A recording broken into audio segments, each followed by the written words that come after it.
Tama nga sabi ng mga followers ko. Dapat pala nung namigay ako ng isdang molly, sinibay ko na rin pala ipamigay yung mga beta. Bis na alagaan sana ng iba. Sayang lang at nawala ang mga beta ko. Kasi hindi ko naman aakalain. Sumakto kasi nawala ako dito sa bahay namin. Biglang umulan na malakas kaya yung mga patak ng tubig dito sa bubong ko, dire-diretso dito sa mga batya ko sa nakalagay yung mga isda ko. Pero isang batya nga pala hindi nakasurvive. Ito pa naman nakalagay yung mga breeder ko na beta. Naabutan ko kasi ito nang umaapaw na at wala ng isda. Sa sobrang lakas ng ulan siguro ay natangay na yun. Ang naagapan ko nga lang pala yung mga fry. Kaya makamuha na ako na isang garapon. Kasi aalisin ko na sila dito, lilipat ko na sila sa loob ng bahay ko. Para safe sila baka kasi mamaya umulan na naman at hindi ko maagapan. Ito nga pala mga fry ng beta ko, sinama ko lang sa mga gabi. Medyo hindi pa naman sila kalakihan kaya hindi sila mangangain. Habang kinukuha ko nga yung mga beta, isa-isa ko nang binibila. Siguro sa mahigit 50 plus, 7 lang ang nakasurvive. Hindi nga lang masyado pantay-pantay laki ng iba. Siguro kasi iba hindi masyado nakakakain. Dito ko na lang sila ilalagay sa lababo ko kasi meron ditong liwanag. Nagkanda hirap nga pala ako maghanap ng garapon dito sa bahay namin. Hindi naman maarte itong mga beta kaya kahit sa garapon pwede na sila dyan. Hindi na rin kasi sila pwede magsama-sama kasi paglaki nila baka mag-away-away na. Tamang-tama itong pwesto ko sa lababo. Hindi na rin pala ako mahirapan maglinis at mag-water change kasi andito lang naman yung gripo. Ito na rin pala ako kumuha ng tubig para makalangoy na sila. Isa-isa ko na nga pala silang nilagay. Kapag ganito maluwag na at wala silang kaagaw, mabilis na silang lalaki kasi solo na nila yung pagkain. Syempre paparamdam pa rin natin na nasa wild sila kaya naglagay tayo ng tigi-tigis ang water leto sa mga aquarium nila.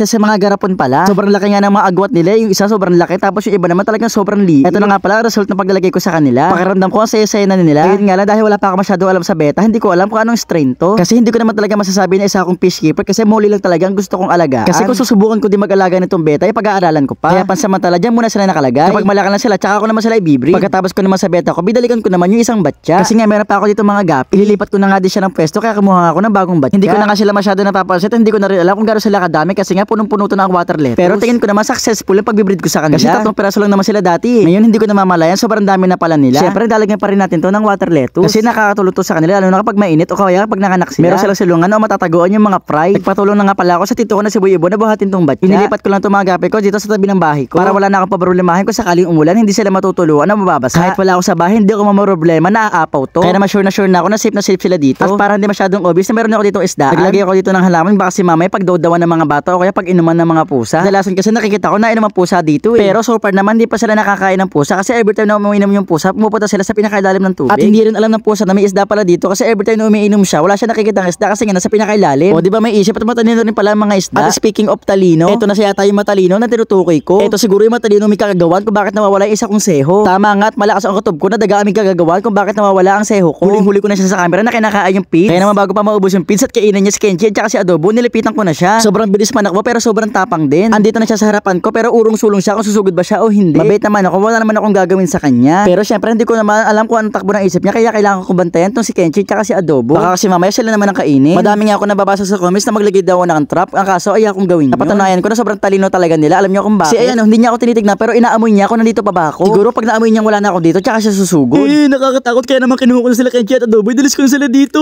Yeah!